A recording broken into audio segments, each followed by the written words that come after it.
धार्मिक कथा रामनवमी विशेष कथा।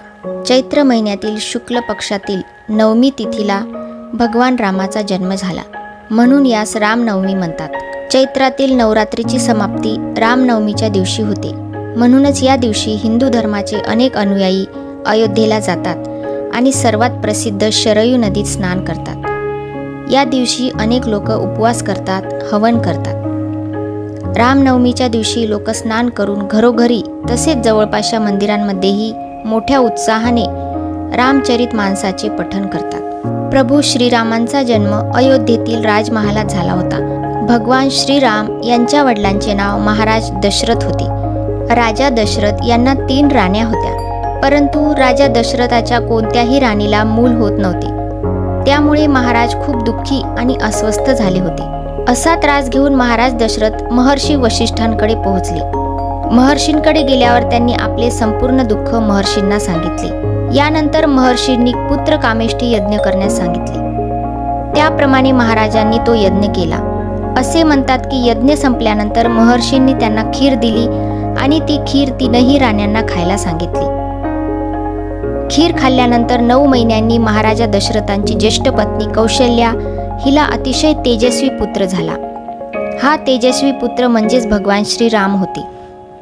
त्यानंतर राणी कैकेयीने भरताला जन्म दिला आणि सर्वात धाकटी राणी सुमित्रा हिला जुळ्या मुलांचा आशीर्वाद मिळाला, एक लक्ष्मण आणि दुसरा शत्रुघ्न। भगवान श्रीराम यांचा सर्वात प्रिय भाऊ लक्ष्मण होता। भरत आपला भाऊ श्रीराम यांच्या प्रती अत्यंत संवेदनशील होता आणि आपल्या भावावर खूप प्रेम करत होता।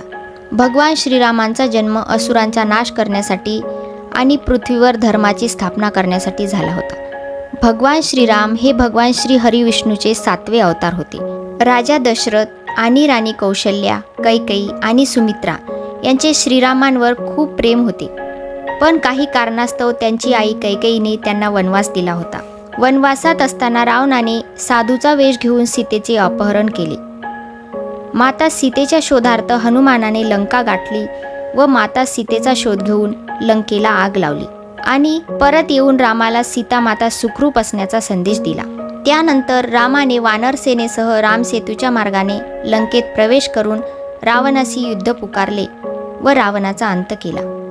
या काळात प्रभू रामाच्या मदतीला शबरी, जटायू, हनुमान, सुग्रीव, विभीषण असे अनेक लोक जोडल्या गेले। रामनवमी हा एक महत्त्वपूर्ण हिंदू सण आहे, जो भगवान रामाचा जन्म साजरा करतो, जो सत्य, धार्मिकता आणि करुणेचे प्रतीक म्हणून पूज्य आहे। या सणाची उत्पत्ती प्राचीन भारतात झाली आहे आणि गेल्या काही वर्षात ती अधिक विस्तृत आणि व्यापक उत्सवात विकसित झाली आहे। Please subscribe my channel and thanks for watching.